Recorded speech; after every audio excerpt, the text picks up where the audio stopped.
אני חבדניקית לשעבר, אני אקרא לזה, יש לי המון אהבה לחב"ד, אבל אני כבר לא שומרת תורה אני שומרת, אבל לא... נגיד שבת אני עושה קידוש, אבל אני עם טלפון וכאלה וזה. הנושא של צניעות זה משהו שמאוד מסקרן אותי, כאילו, זה גם יצאתי מהדת. יש לי שאלה, למה שאלת אם זה ים מעורב? כי זה עורר בך משהו? כאילו, למה זה... לא מבחינת את הולכת לים מעורב, להפך. אמרת שאת לבושה צנוע ואת לא תצטלמי, ואז אמרתי, רגע, שנייה, את בים מעורב, כי אם את רוצה להשתזף, את יכולה ללכת פשוט לים שהוא לא מעורב, ואז ללבוש מה שאת רוצה. אני אגיד לך מה, אני גם בים שהוא לא מעורב, ורק של נשים, אני תמיד הולכת צנועה, כי אני מאמינה שיש את הקדוש ברוך הוא תחת כיפת השמיים, והוא עדיין רואה את זה. גם בבית נגיד, אני כל היום עם הפאה, אני לא מורידה אותה מהראש לשנייה, ובלילה אני שמה מטפחת, כאילו אני ממש ישנה עם מטפחת. זה לא משנה אם אני בחדר סגור או פתוח. רוצה להשתזף, אני ארים לי את החולצה עד לפה, וחצאית אני אסדר אותה עד הברך. גם ככה זה כאילו החלקים שנחשפים אצלי בכללי, אין לי באמת למה להשתזף. כן, כאילו, אבל אני כן... מאיפה מגיע כל הנושא של צניעות? לא מהבחינה של כאילו צניעות זה כל אחת והדרך שלה בצניעות. השאלה היא מאיפה מגיע צניעות. כאילו, למה אישה צריכה ללבוש צנוע? הגוף שלנו הוא דבר קדוש, ושדברים קדושים מסתירים אותם. תחשבי על ספר תורה, הוא תמיד מוסתר, הוא תמיד יש עליו פרוכת, וכל הכיסויים, ובתוך ארון סגור. כל מה שקדוש, אז יש בו מדי אור, המון המון אור. והאור הזה, הוא תופס מזיקים, הוא תופס כאילו, ככל שיהיה, יש פה רוחות, אני מקווה שישמעו אותי, אבל ככל שיהיה יותר קדוש, ככה היצר הרע, השטן ירצה יותר להתאפס בזה, כי זה תופס את הכל. גם השטן רוצה להשתלט, גם הוא טוב, כאילו הוא רוצה את הטוב, אבל בדרך שלו, כל אחד רואה את הטוב בדרך שלו. אז אני אמשיל את זה לשיער בעצם, שלמה אנחנו מכסים את הראש, כי בעצם השיער שלנו הוא קדוש, ובגלל שהוא קדוש הוא תופס מזיקים. יש נגיד דעות שמכסות את הראש בשביל להיראות נשואות. לא, יש לנו טבעת נישואים, כאילו אף אחד לא באמת צריך לדעת שאת נשואה, אבל בגלל שאנחנו נהיות קדושות, אז אנחנו רוצות להגן על זה בעצם. ואיך אנחנו מגנות על זה? על ידי ההסתרה. בדיוק כמו שספר תורה אנחנו מסתירים אותו, הוא לא גלוי לכולם. למה? כאילו משם לדעתי יגיע הצניעות. מה את אומרת על זה? אני ממה שאני שמעתי צניעות, בעצם כל הנושא הזה, זה כאילו שאישה צריכה לכסות את עצמה, כי יש גברים וזה יכול לעורר בהם איזה תחושת... וואו. זה מה שאני למדתי. אני אגיד לך, זה כאילו, זה לא הגרסה החסידית, לכן זה מוזר לי שאת היית בחב"ד, וזה עדיין מה שלמדת. כאילו כל גבר... אני חושבת שלא דווקא ספציפית מחב"ד למדתי את זה, יותר למדתי את זה, את יודעת, מהעולם החרדי, גדלתי בעולם חרדי ולא מהבית ספר, כאילו. בדיוק. זה המון גישה של חרדים שהם לא מדברים כאילו בצורה חסידית, זה לא חסידי לחשוב ככה, שאם גבר יראה אותך זה יעלה בו יצרים, כאילו. יש גברים שהם עושה להם את זה ילדים, בסדר? והם פדופילים, אז מה, לא יסתובבו ילדים ברחוב? כל פעם אני חושבת, מה לי זה עושה? מה בי זה מעורר? אני לא מסתכלת חוצה, אני מסתכלת פנימה, מבינה? כן, אבל אני לא רואה סיבה לזה שאני נגיד בקיץ אסבול בשביל לחסות איזה קדושה מסוימת, אני לא מאמינה. זה יותר רוחני לדעתי. זה כן, פחות לא, אבל חיצוני. אני מבינה שהגוף שלי הוא קדוש, ואני מכבדת את הגוף שלי, אבל אני לא רואה לכבד את הגוף שלי דרך לשים איזה סמרטוטים עליי. להפך, זה שחם לי, אז אני לא מכבדת את עצמי, כי חם לי, אני סובלת עכשיו, מבינה? אז אני באמת רוצה להגיד לך שאני עם ארוך ברמות, כאילו עם חנוק, ולא חם לי. תקשיבי, יש פה בנות עם ביקיני, זה נראה שהן יותר סובלות מהחום. אני מרגישה מוגנת יותר מהשמש, השמש לא יושבת עליי. כאילו זה לדעתי גם עניין של הרגשה. בחוף אני מבינה אותך, כאילו כן, זה רותח כשיש זה, אני מדברת יותר על היום-יום, כאילו נגיד עכשיו קיץ, כשאני לובשת, אם אני אלבש כאילו צנוע, זה סבל, זה כאילו, זה חם לי, רק להוריד כמה שאפשר, אימא'לה. נראה לי שזה גם עניין של הרגל, כי גם שיער, לאישה נגיד, זה מאוד חם. יש לי לקוחות שהן כאילו קונות פאות למדי פעם, ליופי, אבל הן הולכות עם קרחת, כי חם להם עם שיער, אז אני יכולה להגיד, אז מה, עכשיו כל הבנות יגלחו את השיער כי זה חם בקיץ, כאילו, זה הכל עניין של הרגל, של השקפה ושל גישה, ואז את מכתיבה את החיים שלך לפי זה. הבנתי. תקשיבי, כל פעם אני מסתכלת לך על הגלח שיש לך פה, ותמיד זה היה החלום שלי לעשות את זה. בעלי לא מסכים לי, כן? אבל וואי, זה מושלם. אז זה הגוף שלך. אם אבל זה הבעלי לא בשבילו. מסכימים. אני גם... איזה תקשיבי, זה לא איזה שטויות. חלום. כמו שנגיד הפריע לו שעשיתי עגיל פה, בסוף עשיתי, כי תמיד אומר אני מעדיף שלא, אבל בסופו של דבר זה הגוף שלי. אבל בואי, אם הגוף שלי משמש אותו, אז אני גם ארצה שהוא יאהב את איך שאני נראית, ולא רק אני אוהב את איך שאני נראית. ככה אני חושבת.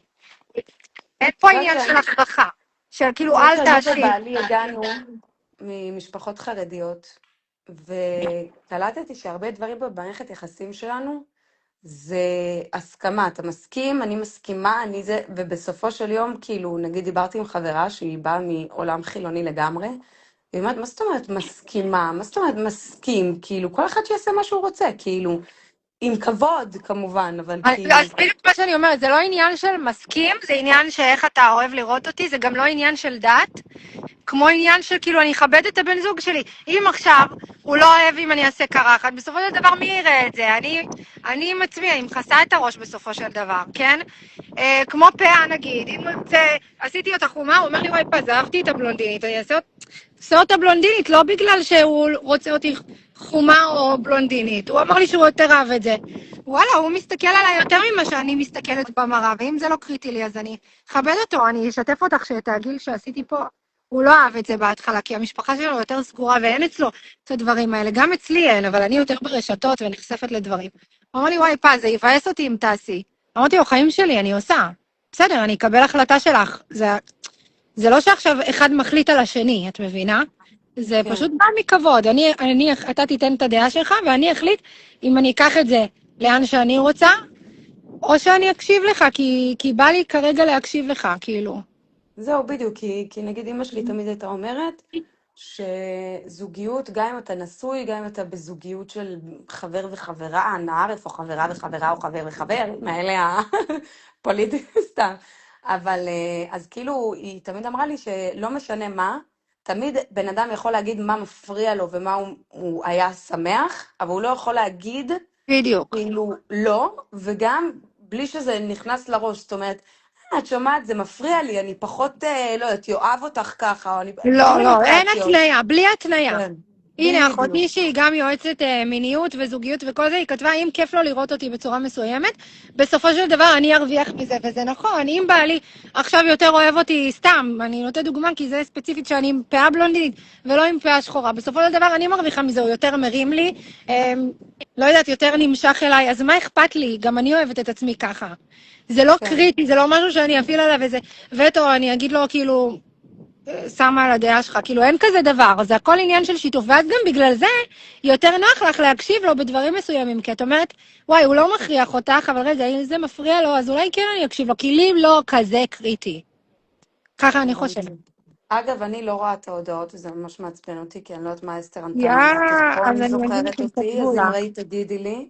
כיתה ט', משהו כזה היא כתבה לך. כיתה ט', זוכרת הייתי אותך בכמה? מהתיכון? כיתה ט'. ט' זה נו, גיל הייתי, 13, 14? כן, הייתי בכמה, אז הייתי בחב"ד בצפת. בצפת זה קרוב לעפולה. לא מדי, אבל.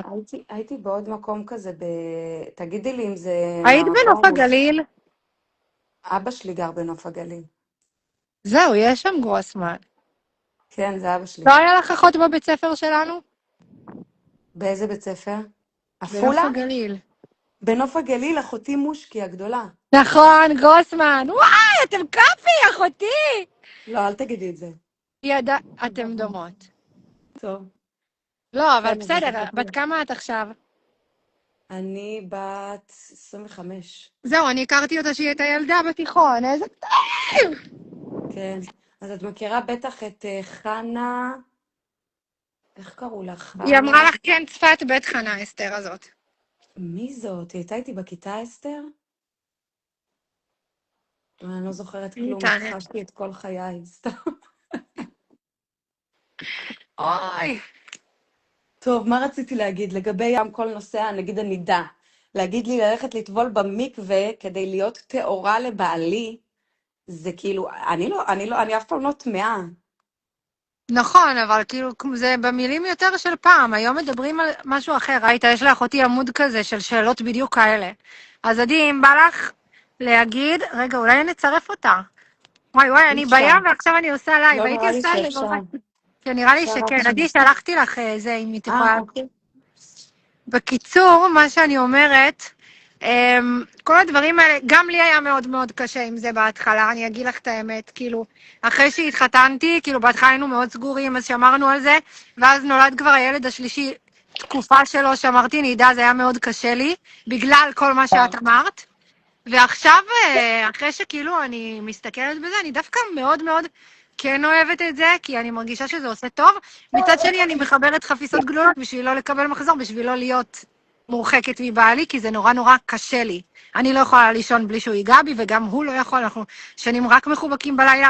אז כאילו, זה מאוד מאוד קשה לי, אני פשוט מחברת את החפיסות של הגלולות. אני אגיד לך מה, בנושא הנידה, אני חושבת שזה באמת מדובר על בריאות. זאת אומרת, בסופו של יום יש דברים מלא בתורה, שהם כאילו בריא לנו. כאילו, נגיד בשר וחלב ביחד, אז זה לא בריא לעיכול. עזבי את זה שזה קצת סותר לדעתי, כל האלה ששומרים כשרות אבל מעשנים, זה כאילו, אז זה פשוט נוגד לדעתי. או אלה שאומרים ושמרתם מאוד לנפשותיכם, ושהקדוש ברוך הוא הביא לנו את הגוף כדי שאנחנו אחר כך נשמור עליו, ואז לא הולכים לממד כשם עוזר. כאילו, את מבינה כל מיני דברים כאלה. אבל אני אגיע לעניין של מה רציתי לענות בכלל עכשיו. על הנידה, רצית להגיד על הנידה שזה שזה בריאות. כאילו בריא, אז לדעתי הכוונה היא לא לקיים יחסים, כי זה לא בריא, הגוף צריך שנייה להתנקות, וכאילו, ואז לקחו את זה רחוק, של כאילו, אל תעביר את התינוק שלך לבן זוג, כי שמה בטעות, כמו הגדרות האלה, שבטעות תיגע או כאלה, וזה, כאילו, זה דברים הם יותר מדי, כאילו, בסדר, אז לדעתי לחבק עכשיו את בעלי כשאני ישנה, ואני מדממת מלמטה, אז סבבה, אז כאילו יש דברים, יש גבולות שלא, כי זה לא בריא, אבל אני לא רואה סיבה לזה שלהפך, כשאני במצב הכי רגיש שלי, אני לא אקבל את התמיכה הזאת. עכשיו אומרים, תמיד לי אומרים, כן, אבל את לומדת לעשות את זה דרך דיבור, דרך תקשורת, דרך נראות, דרך זה, אבל כל אחד והשפת האהבה שלו, כאילו יש כאלה שלא מתאים להם, לא מספיק להם הדיבור, יש כאלה שדווקא שפת האהבה שלהם זה מגע וקרבה, וכשאת הכי רגישה, את לא מקבלת את זה, אז מה זאת אומרת? אז יש לנו פה מומחית אז שלמדה את זה. הנה היא קודם. תענה לך. אני פשוט אכנס כאן לסיפור, אני רק אציג את עצמי, כי קודם כל אני נראה, אתם כאלה יפות ומתוקתקות, אני פחות בבית עם התינוקת, נראית מדהים. בקיצור, אני אציג את עצמי, אני עדי, אני אחות של פז, אני מדריכת קלות ומדריכה לחיי אישות. אז כל העניין הזה, כל מה שאת מדברת עכשיו, יש לי עמוד גם שנקרא תאורייתא, זה כאילו כל מה שאני מלמדת, כל העניינים על השפה של האהבה. ממש מטורף. אני אגיד כמה דברים, כי דיברת על שפות של אהבה, וזה אחד הדברים שאני מלמדת בהדרכת קלות שלי, ממש יש לי כאילו את 5 שפות של אהבה, ואיך מביעים אהבה. ואני אגיע ממש לסיכום של זה, כאילו אני אתן לך את הסוף, ואז אולי נלך אחורה. הסיכום של זה שבסך הכל, מתוך 5 השפות של האהבה, יש רק שפה אחת שאנחנו לא יכולים לדבר בה בזמן הנידה. זאת אומרת, כל שאר השפות, אנחנו יכולים לדבר אותם, ומה זה יכולים? כדאי וצריך, זה הזמן שלנו לדבר אותם. אז באמת זה נטו שפה אחת שאי אפשר להשתמש בה, וגם דיברת מקודם גם על צניעות וגם על נידה, כל העניין של צניעות ונידה, כל העניין של צניעות ונידה זה גדרות. זה פשוט גדרות, אנחנו לא נעשה משהו כדי שזה לא יגרור למשהו אחר. למשל בצניעות. למה שלא יראו לי את המרפק? כאילו, וואו, איזה איבר מושך בגוף. כאילו, אם גבר יראה מרפק, וואו, אלט שלי, לא יכול... למרות שהשריר שלי כן... וואו, האמת שיש... גם שלי, יש לי. יש מצב שהייתי ככה נמשכת, אבל לא, כאילו בואי. רגע, שנייה, זה לא נתתי במה. וואו, וואו, וואו. יש פה בית. בקיצור, אולי השריר יפה, אבל המרפק... יש על זה מחלוקת, אני מאמינה שיש על זה מחלוקת. כל העניין בלא לראות את המרפק, זה נטו כי זה גדר. כי כשאני לא רואה לך כשאני רואה את המרפק שלך, בוא נגיד מעל המרפק יש כבר, בוא נגיד, כל האזור הזה הוא חסר גבול. כאילו אם אני אגיד לך מעל המרפק, אז תגידי לי כמה מעל המרפק. ומהרגע שמרימים את החולצה מעל המרפק, ברגע שזאת תהיה חולצה קצת משוחררת ותרימי את היד, יכולים לראות לך את החזה. אז כל המטרה לא לראות את המרפק, זה לא לראות את המרפק, אלא כדי שאם לא רואים לך את המרפק, זה בשביל שלא ייצא מצב שיראו לך את החזה. בסדר? אבל החזה אני מכסה, עם חזייה מתחת. גם בנוסף- חזייה מראה את הצורה של החזה. אוקיי, גם חולצה צמודה מראה את נכון, הצורה בגלל של זה החזה. בגדול זה אסור מההלכה. אני ההלכה זוכרת היא התורה. שדיברתי עם מישהי ששומרת שבת, אמרתי, את יודעת בכלל מתי התחילה שבת? היא עושה לי, מה זאת אומרת, אברהם אבינו. אז לא, זה הגיע לא. הרבה אחרי. כל העניין הזה זה עניין של חז"ל וכאלה, אבל לזה אני לא אכנס, כי זה עניינים של מחלוקות, לזה אני לא נכנסת. אבל אני כן אגיד שכאילו שאלת מה העניין שאני לא אחבק את הבעל שלי כשאני בנידה, כל העניין שלא לחבק את הבעל שלך בנידה, זה כי חיבוק יכול להוביל למגע שיכול להוביל ליחסי אישות. זה הסיבה. כאילו, אם תסתכלי על כל דבר, אפילו אז רגע, יש לי שאלה. כן. אם אני בן אדם שלא מקיים יחסי אישות בזמן הנידה שלי, המחזור שלי, בגלל שאני... טוב, יש לי שתי שאלות האמת, טוב, וואו, יפה. למה אני בתור אישה, כאילו אם יש לי את הגבול הזה, ככה או ככה אני לא עושה את זה, כי ככה חונכתי בבית שזה לא בריא, אני מעשנת אמנם, אבל זה ספציפית אני לא עושה, כי זה גם מגעיל אותי, אם לומר את האמת, אני לא אכנס כמעט. לתיאורים וזה, לי זה לא נעים, זה כמעט. שלב שאני גם ככה רגישה שם, זה לא נעים לי. נכון. אז אם יש לי את הגבול הזה כבר, ואני בטוח לא אגיע למגע כזה של כזה, אז בעצם אני לא צריכה לשמור נידה, כי אני לא אגיע לזה. אין אני לא צריכה אפוטרופוס לגדל. לאריות, לא, ככה למדת. זה אפילו לא העניין שאין אפוטרופוס לאריות, זה הרבה מעבר, כי בתורה כתוב, עכשיו, שוב, זה דברים שאני מלמדת בהדרכת קודש, יש לי על זה מצגות, אבל בתורה ממש כתוב, ואל אישה בטומאת נידתה לא תקרב. לא כתוב, לא תקיים יחסי אישות עם אשתך, כתוב, באמת טומאתה, באמת נידתה, לא תקרב. זאת אומרת שאסור להתקרב לאישה, קודם כל, כאילו, ברמה הפשוטה של זה, אסור להתקרב לאישה בזמן שהיא נידה. עכשיו, יכול להיות שלך יש משמעת עצמית מדהימה, ויכול להיות שאת אלופה בזה. ואני אספר לך אפילו עוד יותר מזה. מסופר בגמרא, יש סיפור שהיה זוג, שהגבר היה לומד תורה, לא רק לומד תורה, היה מלמד תורה. בסדר? והוא מת בחצי מימיו. זה ממש סיפור מוכר. הוא מת בחצי מימיו, ואשתו לא הבינה מה הסיפור. היא אומרת, כתוב בתורה שמי שמתעסק בתורה, מעריך חיים, בסדר?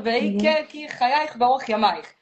בסדר? מי שמתעסק בתורה, מעריך חיים. למה הבעל שלי, אם הוא צריך למות בגיל 100, מת בגיל 50? כאילו אין היגיון בדבר הזה. והיא ממש הלכה ושאלה בתי כנסיות, וחיפשה רבנים, ואף רב לא ידע לתת לה תשובה. עד שיום אחד הגיע אליה אליהו הנביא, והיא סיפרה לו את הסיפור, והוא שאל אותה, מה הייתם עושים בזמן הנידה שלך? אז היא אמרה לו, בזמן שהייתי במחזור, בסדר? אני אשתמש במילים מאוד, מאוד בנאליות, בסדר? זה לא כתוב ככה מן הסתם, אבל לא, ברור. אני אנגיש את זה. כשאני הייתי במחזור, כשלי היה דימום, בעלי לא התקרב אליי, לא נגע בי, לא היה לנו שום קרבה. ואז הוא שאל אותה, ומה עשיתם בשבע נקיים? והיא אמרה, היינו ישנים אפילו בקרוב בשר. זאת אומרת, ממש יש פירוש שמפרש שממש ישנו ביחד, אפילו יכול להיות כאילו במגע גוף לגוף, כאילו ערומים. אבל מעולם בעלי לא חשב לקיים איתי יחסי אישות בזמן הזה. אז אני אפילו לא מדברת איתך על הזמן של המחזור עצמו, אלא על השבע נקיים. כן. אגב, גם על זה יש מחקרים. זה היה השאלה השנייה שלי, אגב. אז זהו, אז גם על זה יש אם זה המצב, אז למה 7? אז יפה, אז גם על זה יש מחקרים בריאותיים, שאומרים שהגוף שלה, בעצם הזמן של ההתאחות של הרחם מהמחזור, זה בדיוק 7 ימים מהרגע שמפסיק הדימום, שזה פשוט מדהים לראות את זה. כאילו, הקדוש ברוך הוא נמצא בפרטים הקטנים, זה מה שאני יכולה להגיד. אז מעבר לזה, יש את השבע נקיים, ועובדתית, הבעל שלה אפילו לא חשב להתקרב אליה. בסדר, אנחנו מדברים גם על אנשים גדולים, זה לא בתקופה של היום שאני אומרת לך עכשיו, אם לא תשמרי נידה, תמותי בחצי מהחיים שלך, לא הסיפור. כן. אבל מדובר על אנשים מאוד מאוד קדושים, שהיא אמרה, הוא לא חשב בראש שלו, זה כאילו אפילו לא עלה בדעתו לשכב איתי, ואליהו הנביא אמר לה, ברוך המקום שהרגו. כאילו, כל הכבוד לקדוש ברוך הוא שהוא בא ועשה את המעשה הזה, והרג אותו בחצי מימיו, למה?